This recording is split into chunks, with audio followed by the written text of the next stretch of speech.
All right, so we're going to begin our lecture on the efferent division of the nervous system. We've done the afferent division, so we've done our sensory, we've done our general and our special senses.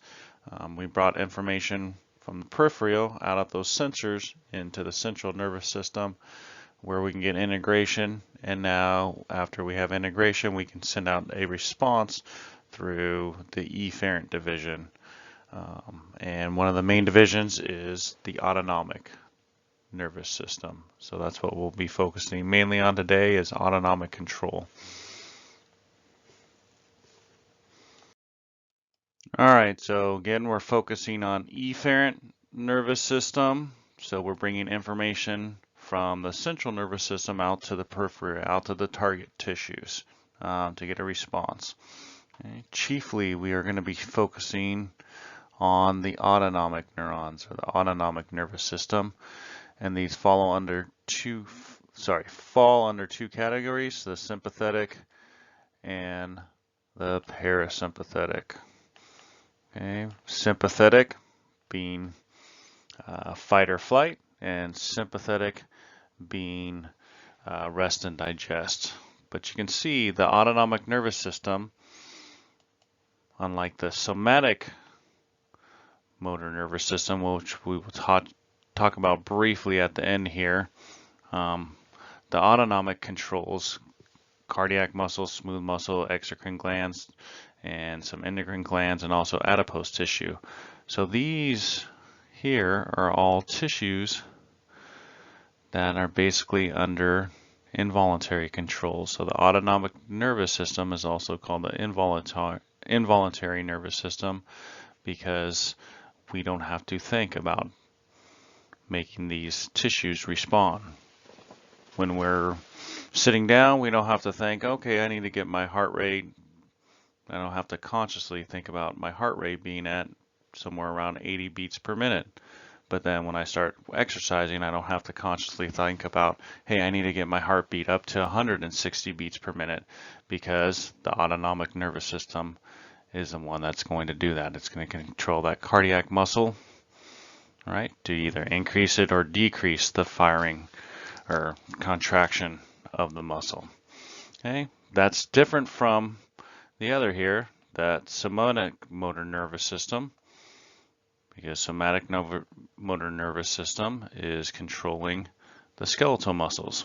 So those are voluntary. When I want to flex my arm, I have to consciously think about contracting my biceps. My biceps brachii, I have to consciously put in thought into or voluntarily making those muscles contract. So autonomic, involuntary, somatic, voluntary. But again, the one we're going to be focusing chiefly on is the autonomic nervous system.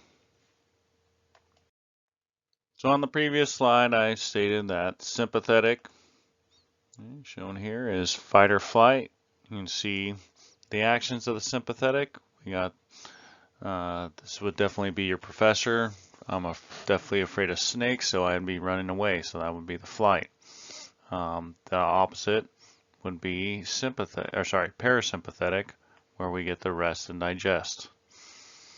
Okay, so there are different neurons from the parasympathetic that would talk to the different tissues, say in this case, the heart. And then the sympathetic, there would be different neurons talking to the same tissue in the heart.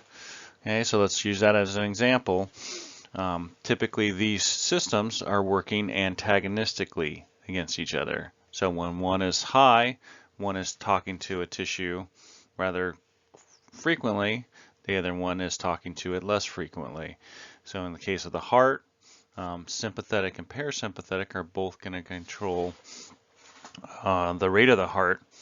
So when we need our heart to increase, what's going to be dominant is the sympathetic, and you can see when the sympathetic is dominant, the parasympathetic is non-dominant or low frequency.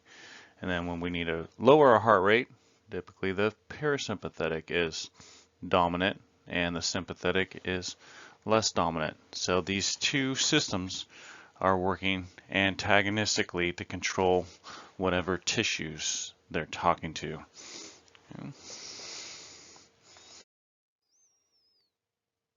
All right, so let's look at the structure of this autonomic pathway. If you remember with our sensory, we had multiple neurons in our pathway to get the information from the sensor up to the brain, up to the central nervous system. In this case, we're going to have multiple neuron pathways going from the central nervous system out to the tissue that we're talking to. Okay, and we're going to have multiple structures here, but we're going to look at what we call the preganglionic and the postganglionic neuron. Okay, so it is a two neuron pathway for typically a two neuron pathway for both the sympathetic and the parasympathetic nervous system. Okay, so we will see there's a preganglionic neuron. Okay, and you can see where these two neurons meet is at this autonomic ganglia. Okay, a cluster of cell bodies, synapses, unmyelinated neurons, okay, that don't include the axon. Because if you remember the axons, these are going to flow through nerves. Okay, the axons flow through nerves, and then the cells, the neurons meet up in a ganglion. Okay, that's where the synapse takes place. But we have the preganglionic neuron, and then the second in line is the postganglionic neuron, and the postganglionic neuron is going to then talk to the target tissue. Okay, so this occurs in both sympathetic and parasympathetic. Okay, there is a difference typically between, we're going to see multiple differences between the sympathetic and parasympathetic, but one of the first we'll talk about here is divergence. Okay, divergence, you can see in this neuron here, this would be an example of divergence. If we had the neuron, except this preganglionic neuron is only talking to one postganglionic, but if there were multiple collaterals, okay, then we could have a neuron talk to here and a neuron also here, a postganglionic neuron. So we could talk to multiple neurons. So that's what divergence is. This allows this neuron to activate multiple neurons down the line. Okay, and that's going to give us a characteristic we can see that is typically specific to the sympathetic. So divergence, you'll see this occurring in the sympathetic nervous system. All right, and we have seen where do these two neurons synapse, and that's at the autonomic ganglion. All right, and as we start looking at these pathways for both the sympathetic and the parasympathetic, we're going to see there are some similarities and some differences. Okay, both pathways are going to have a preganglionic and a postganglionic neuron. And again, when I say both pathways, it's the typical pathway of both the sympathetic and parasympathetic, because there are some oddities or differences to some pathways. Okay, and also the neurons are going to synapse at an autonomic ganglion for both the parasympathetic and sympathetic. We're going to see the location of these autonomic ganglions will be different for the two different systems. Okay. All right, from this slide we can start seeing some of the anatomical differences between the sympathetic and the parasympathetic. Okay, you can see the spinal cord here, and remember the spinal cord, that is where that preganglionic neuron is going to originate. It's going to originate from the central nervous system, so the spinal cord or the lower parts of the brain. Okay, but let's look at the sympathetic here. I'm looking at the sympathetic, and I'm actually going to circle up this set of ganglion here. But that preganglionic neuron, where do you see it leaving the central nervous system? Okay, through this red portion here. All right, so sympathetic is known as originating from the thoracolumbar region. Okay, T1 to L2, thoracolumbar. Whereas you see the parasympathetic in the blue, those neurons are leaving at the sacral level and the cranial level. Neurons of the midbrain and the hindbrain.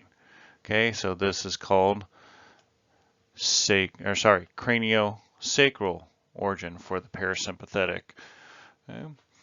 I also want to make one note of a certain cranial nerve, and that is cranial nerve 10. That is the vagus nerve. And you can see what's contained in that vagus nerve is all the neurons that are going to talk to all of these viscera here. So much of the viscera that's talked to by the parasympathetic comes through that cranial nerve 10. Okay.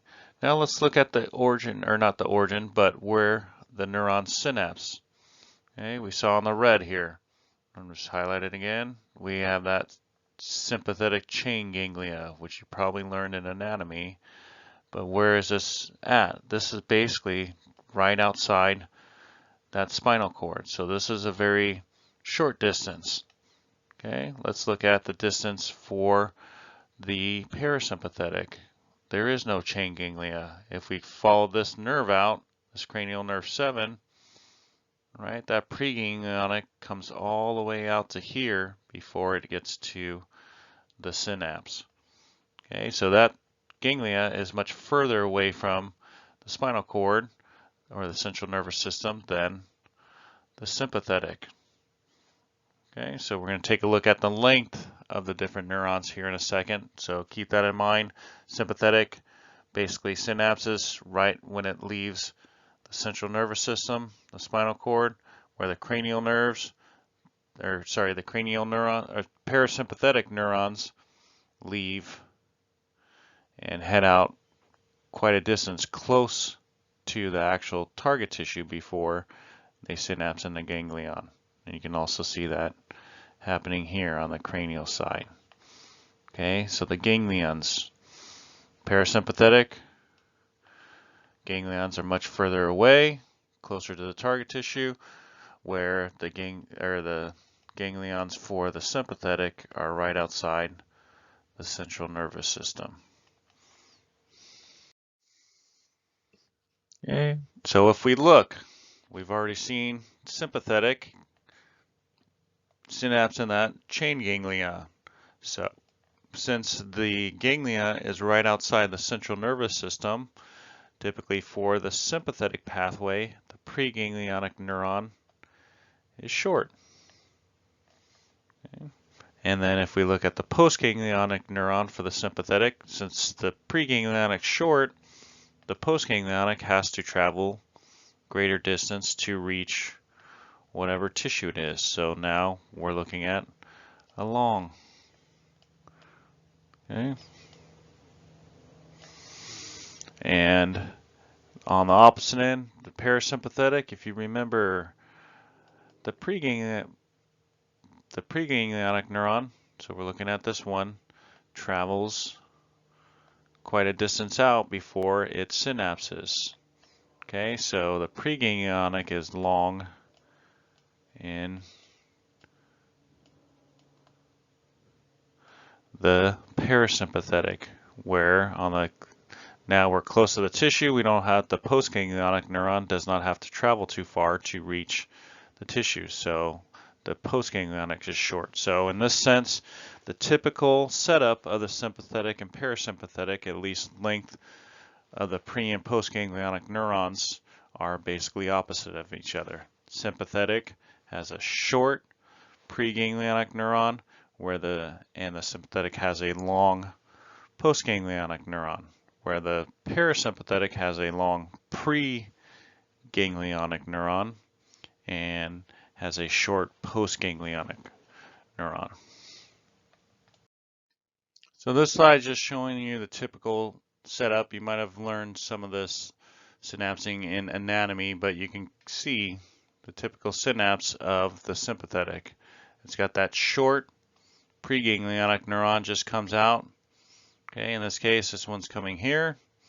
All right, and there's the synapse with the postganglionic. So this neuron, this preganglionic neuron in the sympathetic is short, and then the postganglionic neuron is going to run all the way out to the tissue.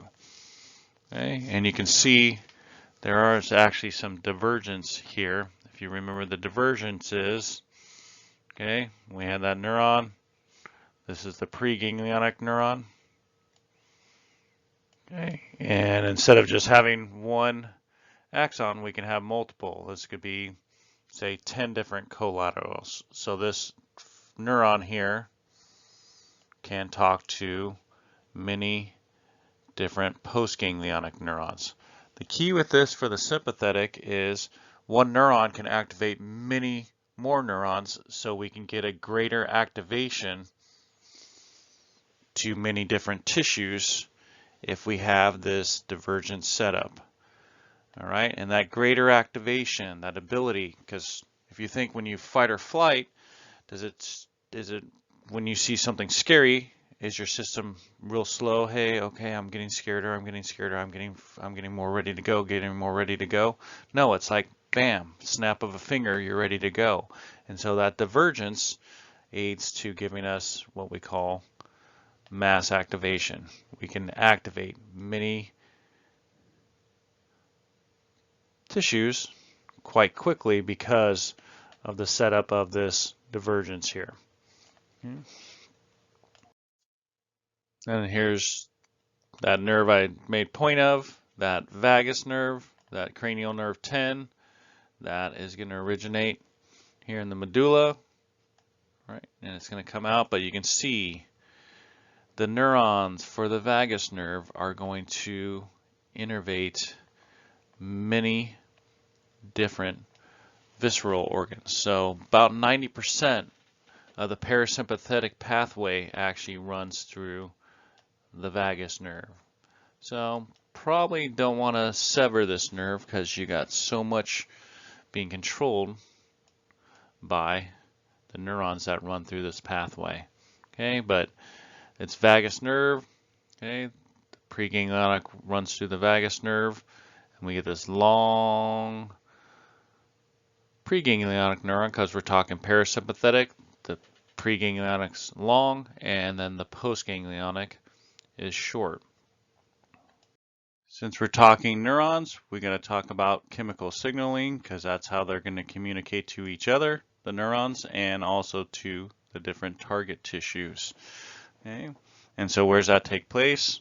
It takes place at the synapse, right? And in this case, since we have a 2-neuron pathway, we have 2 synapses. We have one between the pre and the postganglionic neuron, and then we have a synapse between the postganglionic neuron and whatever the target tissue is. So let's first look at the synapse taking place between the pre and the postganglionic neuron. Okay. Here we can draw a similarity between, you can write this down as a similarity between the sympathetic and parasympathetic pathways, because what neurotransmitter do you see? They are both, the preganglionic neuron is releasing acetylcholine. Okay, and then what do we see at the postganglionic neuron? The receptor for acetylcholine is a nicotinic receptor. Okay, and this is a type A cholinergic receptor. Okay, any receptor that binds to acetylcholine is termed a cholinergic receptor because it binds to the acetylcholine. Okay, but there are different types of cholinergic receptors. Okay, here one type of cholinergic receptor we see is the nicotinic receptor, and we've seen that before, or we've seen it, you've probably seen it at the neuromuscular junction when you did anatomy.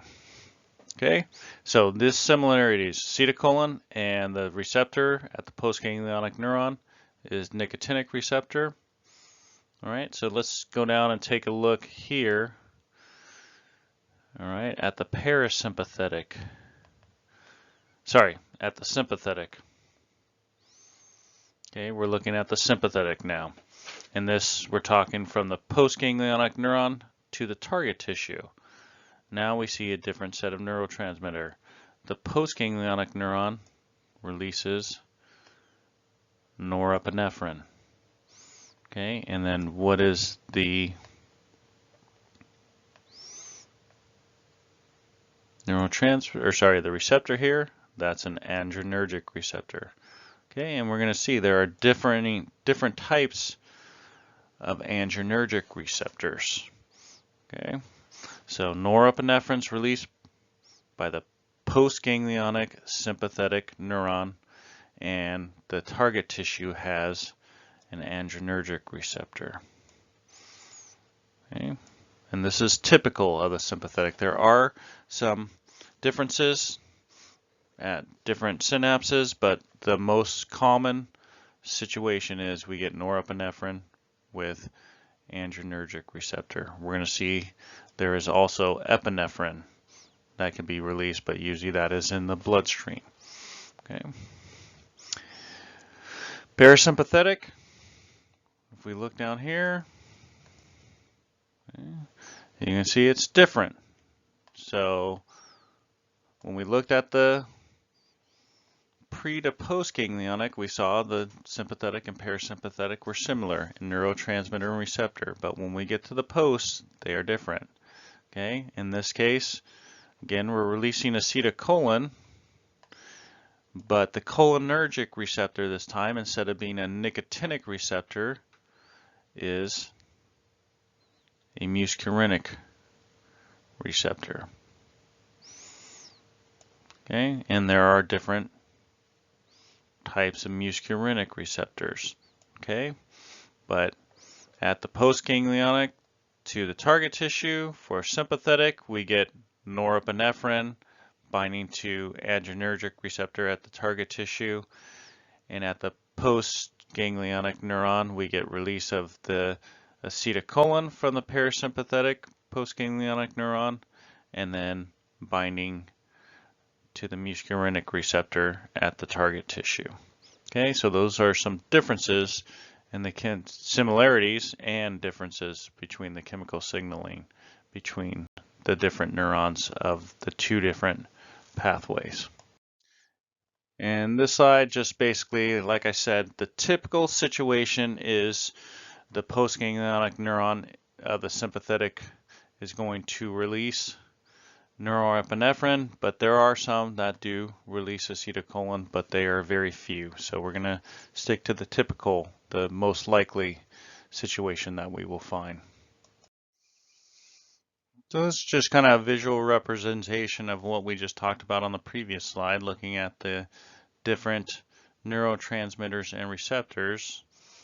Okay, you can see sympathetic neurons, parasympathetic neurons are here. And then we got the sympathetic neurons over here. But what we saw similarities between both systems in that we get acetylcholine and nicotinic receptors at that pre to post ganglionic synapse. Okay, where it differs between the two systems is right down here.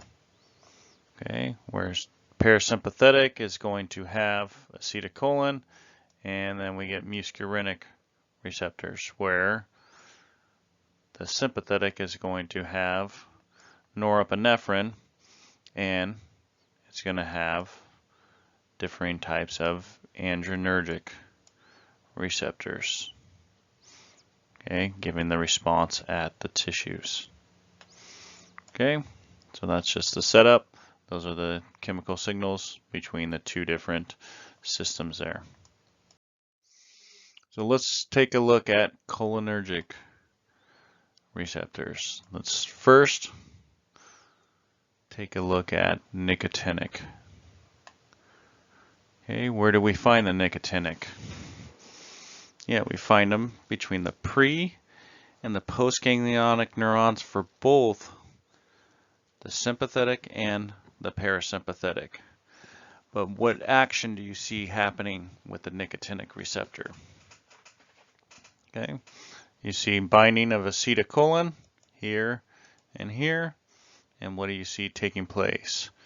Okay, the biggest flux is sodium coming in. So we get our positive sodium coming in. There is potassium coming out, but the big flux is sodium coming in, bringing with it its positive charge. So what's that going to give us to our cell? We get depolarization. Okay, and remember, where is this taking place? This is taking place between the preganglionic neuron and the postganglionic neuron. So this receptor here would be on the postganglionic neuron. And what are we doing to the postganglionic neuron? Is we're getting depolarization. So that would cause that neuron to be excited. And ultimately, enough excitation, we get an action potential. Okay? So that's what's going to take place between the pre and the postganglionic neurons at both the parasympathetic and the sympathetic neurons. Okay. Let's look at we saw a different cholinergic receptor. Okay, cholinergic just means that it binds to acetylcholine. Okay, but now we got muscarinic receptor. Where did we see these? We see them in the para, right? We see them in the parasympathetic. Okay, between the postganglionic neuron and the target tissue. Okay, but you can see there are different muscarinics. There's M1 through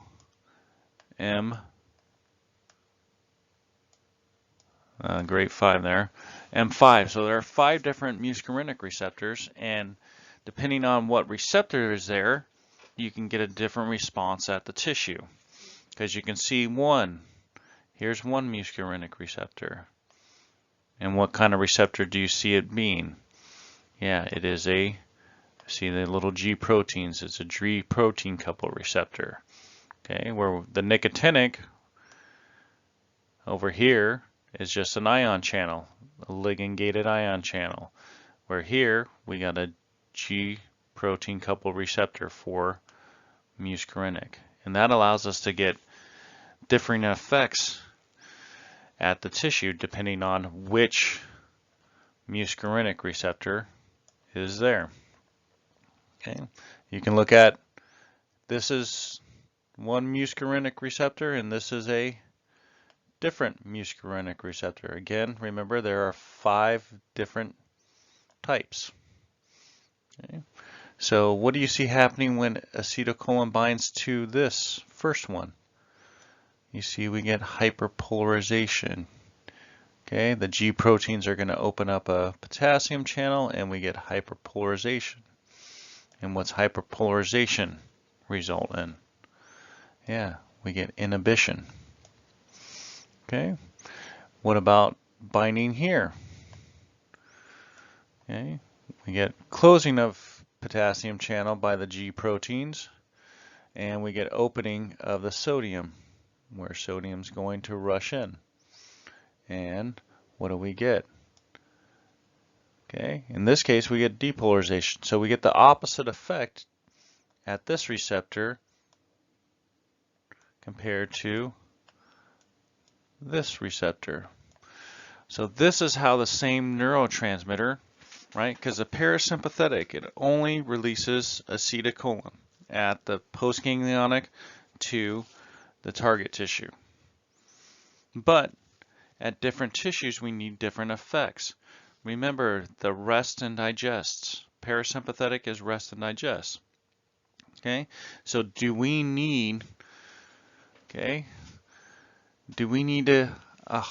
fast heart rate? No, for parasympathetic, what are we trying to do to the heart rate? We're trying to lower the heart rate, right? Rest and digest, we want to lower the heart rate. Okay, the opposite, sympathetic, we want to increase it. But for parasympathetic, and we're talking about acetylcholine receptors here, that's parasympathetic, we need to lower the heart rate. But rest and digest, what do you think you want to happen to the motility, the movement of food through your digestive tract? It's in the name alone, right? It's digest. So for the parasympathetic, you want to increase digestion. So those smooth muscles of the digestive tract, we want to increase their activity. Okay, so at the heart, the parasympathetic wants to decrease, inhibit activity, but at the digestive system, it wants to increase activity. So we want to have two different effects, but remember the parasympathetic only releases acetylcholine. So how do we get different effects is the different receptor at the target tissue. Okay, so you can see at our heart we would have this style of muscarinic receptor because we would get inhibition, whereas at the digestive tract, what do we want? We want to increase activity. So this type of receptor would cause depolarization and excitation, and we can get contraction of the smooth muscle. So let me make that point clear. The reason we get different effects at the different tissue is because there are different receptors. Okay, what do you think is going to happen with the sympathetic? The sympathetic needs to inhibit different organs while increasing the activity of the organs. Okay, and how that's going to take place is the sympathetic, the norepinephrine, has different receptors. So the different receptors give us different responses at the tissue. Okay, so this just kind of, I don't need to know mechanism of activity, but you can see here are those different muscarinic receptors. Here's a few of them. We got M3, M5, and M2. This is just kind of what we saw on that previous slide. We saw that first receptor was the one that gave us hyperpolarization. So we had an M2 muscarinic receptor, and that gave us an inhibition effect, where the M3, M5 will cause depolarization and give us an excitatory effect. So depending on whether it's M3 or M5 or whether it's M2 determines what happens at the tissue. So again, the receptor determines what activity is going to happen at the target tissue. Okay, because the neurotransmitter is the same. It's always going to be acetylcholine for the parasympathetic, but it can bind to different receptors to get a different effect at the target tissue.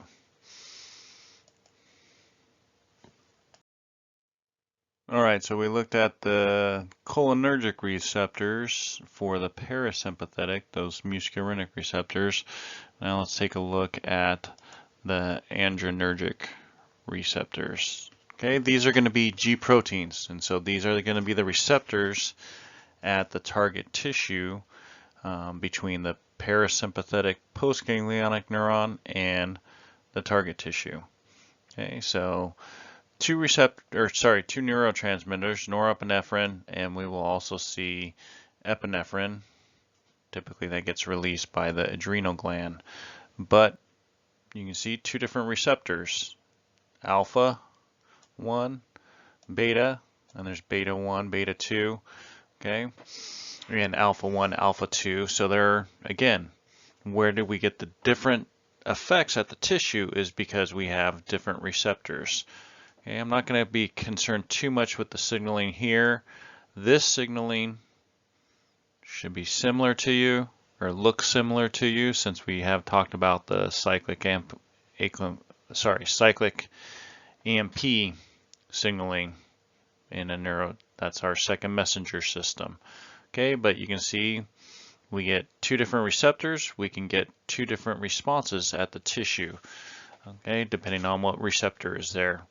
Okay. And we will see that these adrenergic receptors, some are more sensitive to norepinephrine and some are more sensitive to epinephrine, depending on what receptor is here.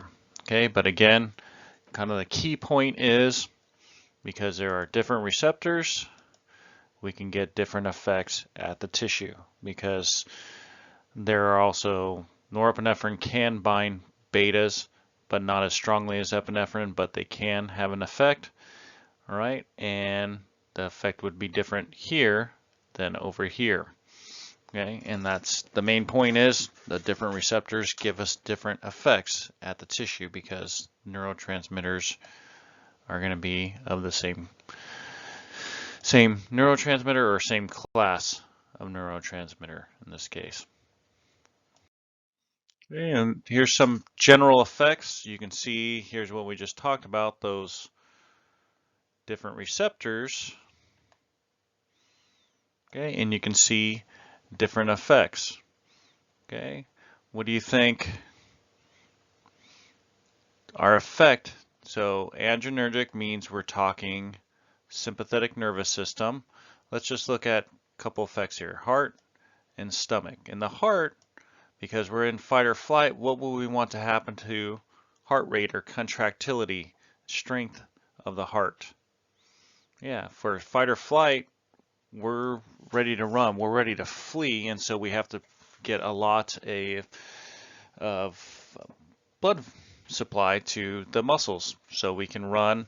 Okay, this is also what sympathetic would be on board when you're working out, because you're using your muscles, you're at the gym working out, you got to increase the heart rate to increase the blood flow to the muscles. All right, so sympathetic, we got a beta 1 receptor primarily there at the heart, and that's going to increase the rate because that's what we want to do. But when we're working out at the gym, do we need a lot of blood flow? Do we need a lot of activity in our stomach? Do we need to digest? No, that's the job of the parasympathetic.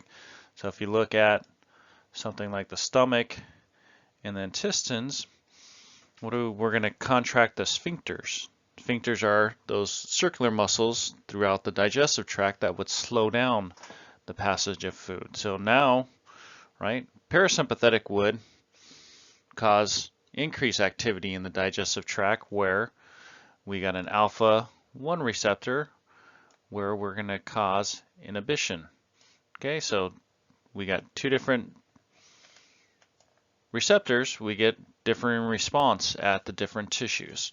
Okay, so it's kind of how this is working. Those receptors allow us to have different effects because parasympathetic and sympathetic have to have different effects at different organs when they are operating. So here we can look at the release of neurotransmitter at the sympathetic and parasympathetic junctions. Okay, so this is the release from the post-ganglionic neuron to the target tissue. If you remember, for our neuron, right, what do we have? We had this, and we had a synapse, and we had little receptors here. So these were all in close proximity, the receptors with the end of the neuron here. Okay, so we had close proximity with the neurotransmitter. You can see the receptors at the neuroeffector junction, all right, at the target tissue in which those sympathetic and parasympathetic neurons are going to be talking to. The receptors are spread out across the tissue. They're not in this distinct location as we saw in the typical synapse.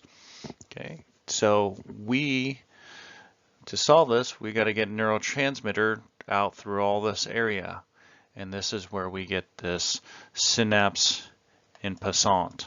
Okay, so the axon doesn't come down into this distinct, looking like this, terminal synapse. There are these bulges in the axon. Okay, looking here, these bulges. These bulges are varicosities. Okay, and what's going to be in those varicosities, it's similar to here, is you're going to have vesicles of neurotransmitter. Okay, this is a sympathetic neuron, postganglionic neuron, so we're going to have norepinephrine in this case. But the setup is the same, or the mechanism is the same, as an action potential is running down. That action potential hits this varicosity, and what kind of channels do you think are here? Yeah, voltage gated calcium channels. Okay, Voltage-gated calcium channels cue the release of neurotransmitter, and then the neurotransmitter is going to be released here, would also be released at this varicosity, also released at this varicosity when the action potential is sent down. So then we can activate these disperse receptors to get activation or inhibition of the tissue. Okay, so the neuroeffector injection, we have the synapse en passant, and those synapse en passants are basically made up with those varicosities coming near the tissue there. Okay. So same setup as regular neurons signaling at the synapse, same mechanism. It's just that there is not a distinct synapse. We have these varicosities running down the axon. Okay, and here we can basically walk through. The action potential would be coming down through the axon. Okay, and just like we saw on the synapse, our typical synapse, we got the voltage-gated calcium channels. That action potential opens them calcium channels up. Okay, we get there. We get influx of calcium. The calcium cues those snare proteins, all right, causing the vesicle to dock and fuse, and then we get release of the neurotransmitter. Okay, neurotransmitter gets released, binds to the receptor, okay, and can get diffused away, okay, and then metabolized later on. Okay, but that's general setup. Action potential cues release of calcium, voltage-gated calcium channels. Calcium rushes in. That cues the release of neurotransmitter. Neurotransmitter gets released, and in this case, we're in a sympathetic. It's norepinephrine, and we get binding to the adrenergic, and then we get a response in the cell.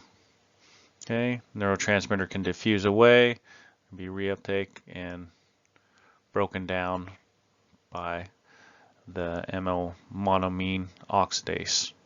Okay, that's the enzyme that would break down that norepinephrine.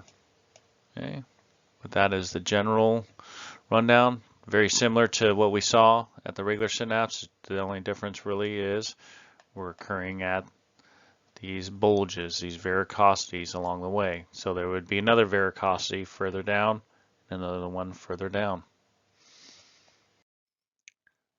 All right, if you remember when we talked about the length of the pre and the postganglionic neurons for the sympathetic, we saw that the preganglionic neuron was short and the postganglionic neuron was long. But here's a special case with the sympathetic is what we see occurring in the adrenal glands here. Okay, two sections to the adrenal gland. We got this outer section. Okay, this we're going to talk about when we talk the endocrine system. Okay, but this inner portion, the adrenal medulla. Okay, this is made up of basically postganglionic sympathetic neurons or specialized cases.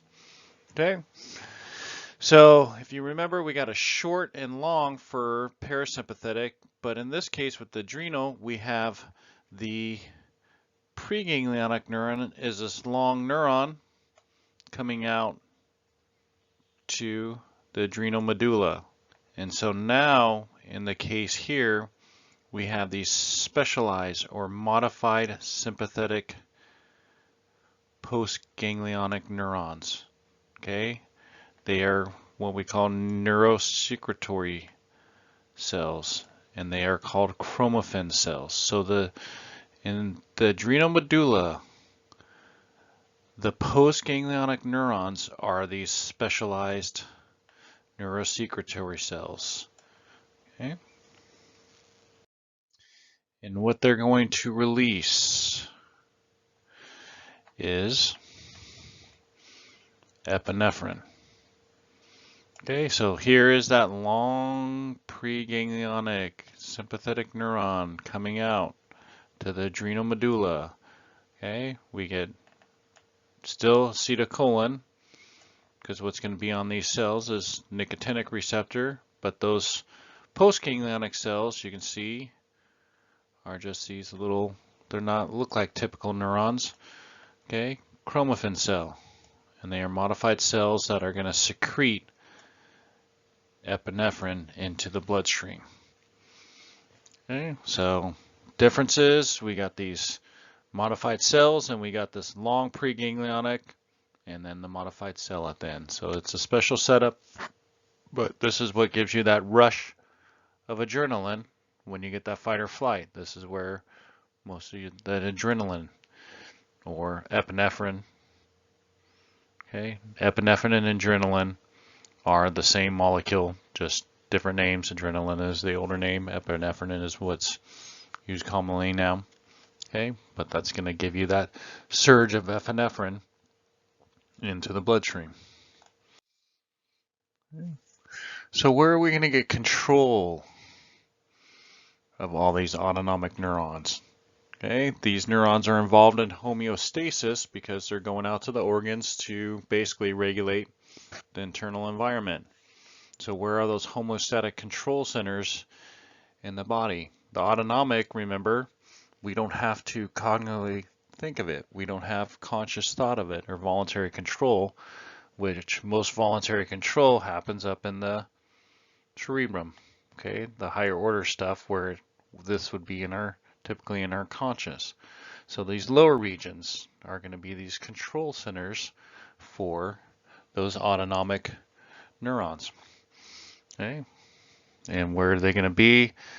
Okay, three main regions. We got the hypothalamus, we got the pons, all right, and then the medulla.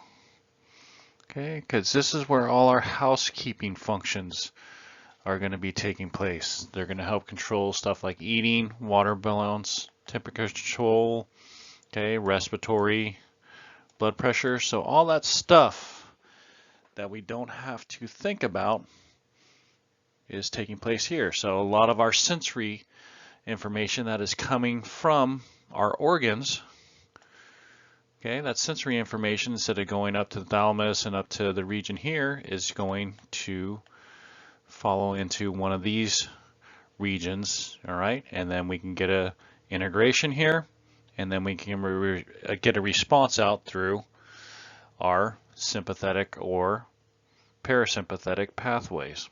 Okay, but here's where the integration is going to take place, where we're going to control what's being sent out by the sympathetic or parasympathetic neurons, and it'll be these three main portions of the brain. Let's just look at how kind of the flow of this information takes place. Okay, we got those sensory information, okay, somatic and visceral. Visceral would be, we didn't talk about this, but this would be information coming from the viscera. And then we have hypothalamic receptors, okay, osmolarity, briefly seen that, okay, but that sensory input is going to come in.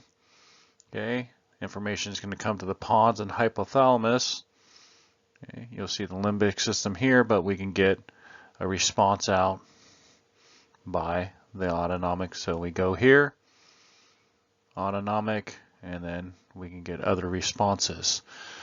Okay, the autonomic is not completely devoid of any information coming from, because stress, when you guys think stress, it's going to affect autonomic levels. So there is some input by the limbic system besides the conscious control. Kind of limbic system would give us stress, okay, that can influence what's happening here at those control centers. Okay, so this is not completely devoid of any conscious input, okay, but stuff like stress and so forth can modulate this, modify it, but still the response is taking place through those control centers.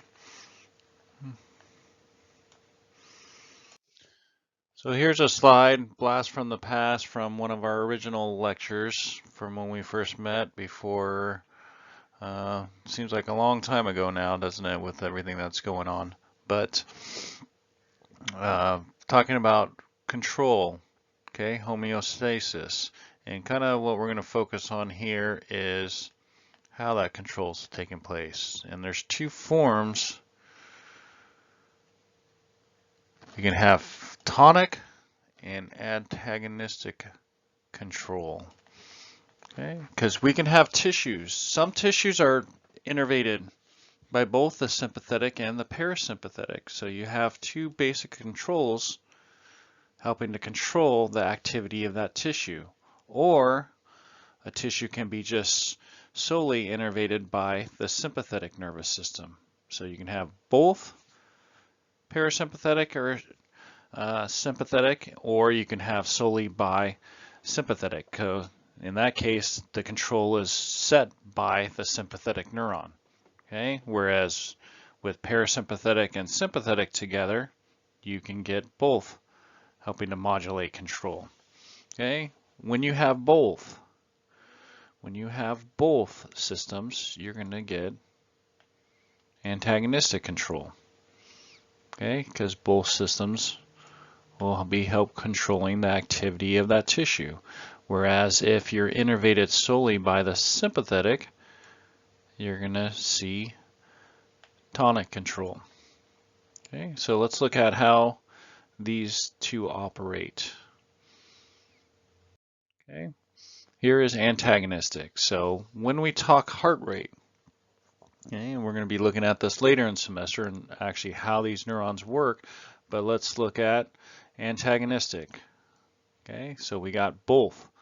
We got para and we got a sympathetic neuron that are controlling heart rate. So they're going to talk to the SA node, which we will be talking about later in cardiovascular, but that's going to control your heart rate.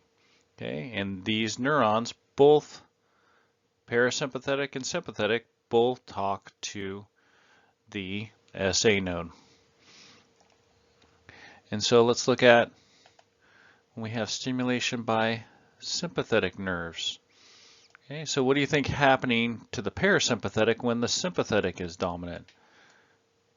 Yeah, the parasympathetic is going to be dampened down. So when the sympathetic's talking to those cells of the SA node, what do you hear is the firing rate of the heart muscles.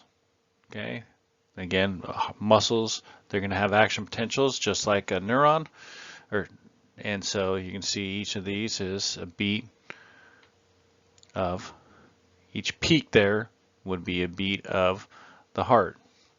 And you can see the rate is much quicker when the sympathetic is dominant. Now you dampen down the sympathetic and increase the parasympathetic. Okay, and what do you see happening? Beat here, beat here. So the beats are much more stretched out, less frequent, and so then the heart rate is less frequent.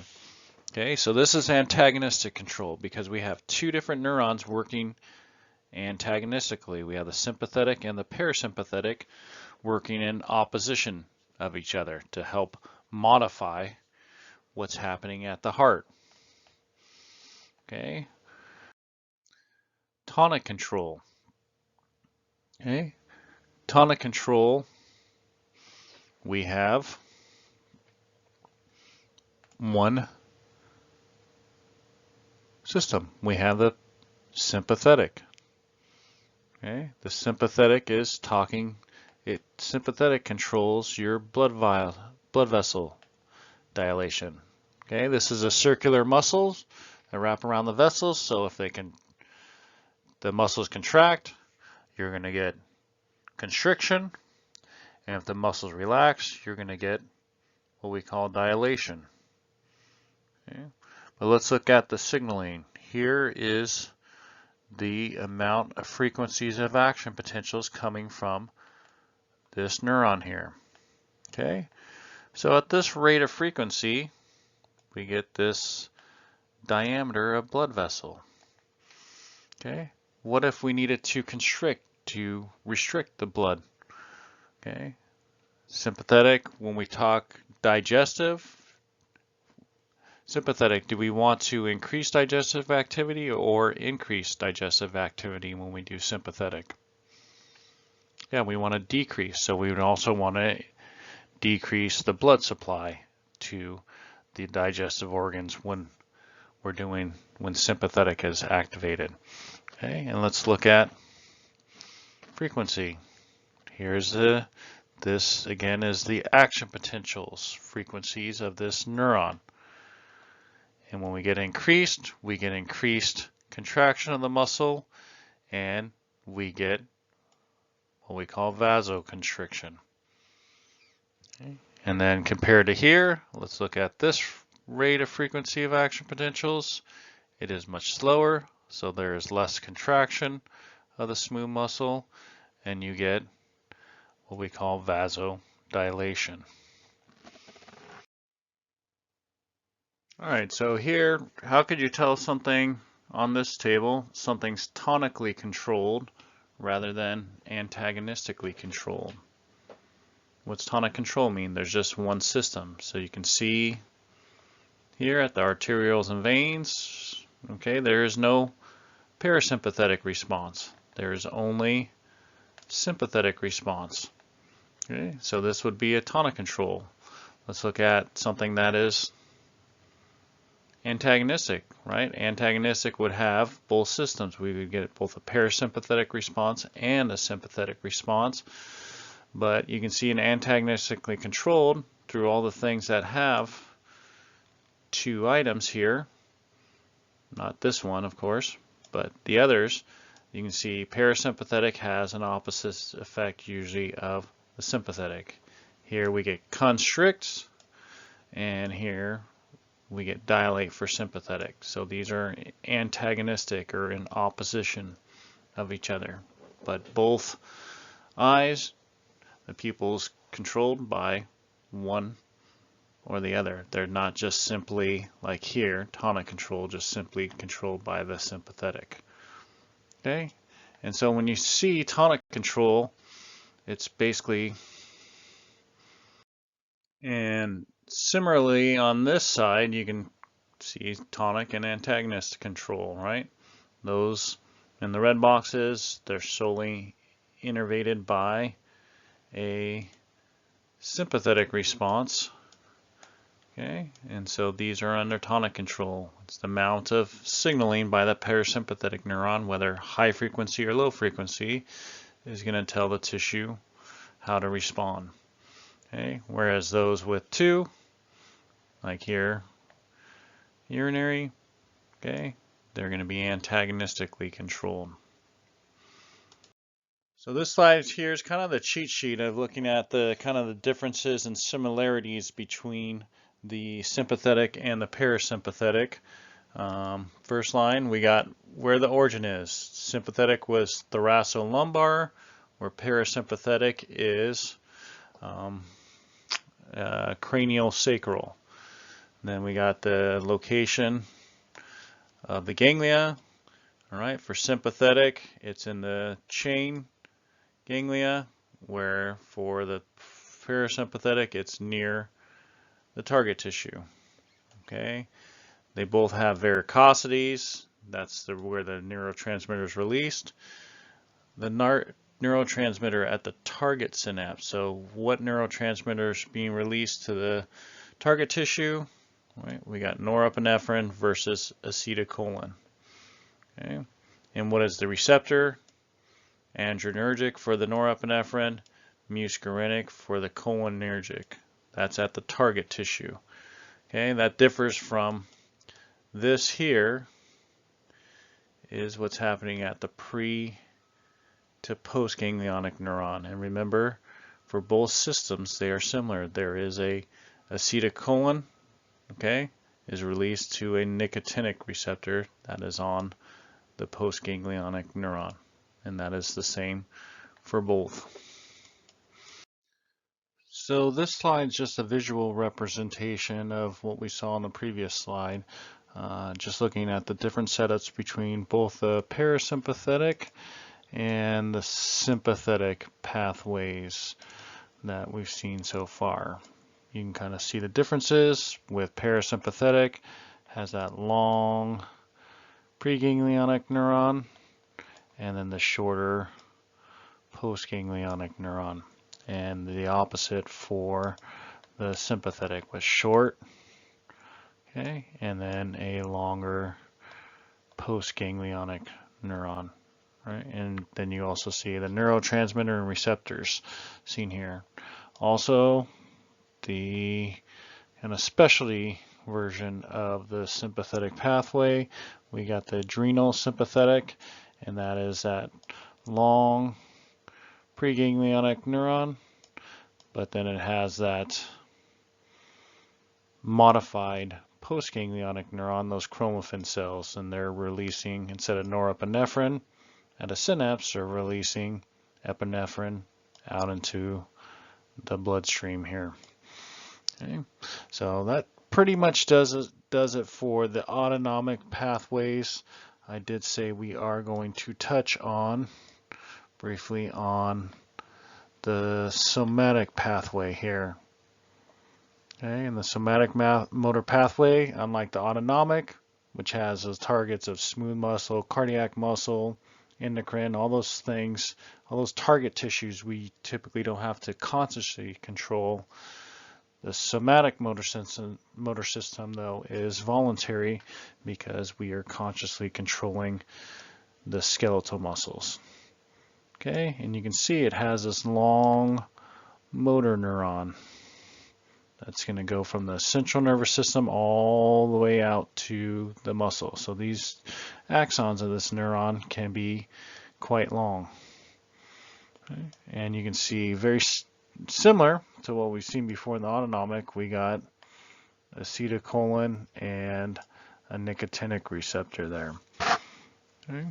And so we'll touch on this briefly, and this is kind of a good setup because our next lecture we're going to move into muscle physiology, and we got to talk about because we need these neurons to activate the muscle. This is a good kind of lead way into our next lecture. So these are just differences between the somatic and autonomic, but kind of the main difference is what are the target tissues. Okay, for somatic it's skeletal muscle, and for autonomic, right, we got all those smooth muscle, cardiac muscles, endocrines, and so forth. Okay, and then also we did see we had varicosities compared to just the normal synapse that we have in the somatic. Okay, but kind of the main point is the differences between the target tissues of those two systems. And looking at where these are located, where are the different systems are leaving the central nervous system. If we're looking at the gray matter of the spinal cord, you can see where these neurons are originating from. We've done the sensory. The sensory is going to come in through the posterior side, but the autonomic, efferent nuclei, and that house the cell bodies for the autonomic are in this lateral horn here. Okay. And then for the somatic, which we're talking about now, are in the anterior horn. Okay, and lead through those anterior roots off into those nerves that made up by those somatic motor neurons. And then looking at the synapse with the motor, you probably all have seen this neuromuscular junction in your anatomy class. We're going to get into all the gory details here, but you can see here is the motor neuron coming in and synapsing with the muscle. And here's just a blow up. You got the vesicles, that's got your acetylcholine, and then you have your nicotinic receptors here at the motor end plate. That's that postsynaptic membrane of that skeletal muscle. So we get release of the neurotransmitter, acetylcholine, and then binding to the receptor here. And you can see going back to that synaptic transmission, we have the action potential coming down, And what's that cue? That cues the release, the opening and the voltage gated calcium channels, and we get release of the acetylcholine, a release of the neurotransmitter. And then we get binding to the receptor, which we see here, and binding of acetylcholine allows for sodium to influx. And what are we bringing in with sodium?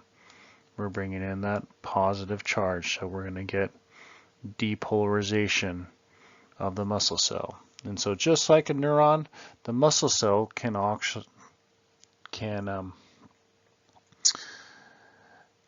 produce an action potential. We're going to have an action potential produced on the muscle cell, and then it runs down the muscle. So I'm guessing, what kind of channels do you think we'll find on the muscle cell? And just like your neuron, your axon, you're going to have voltage gated sodium channels. Those are going to cue our action potential.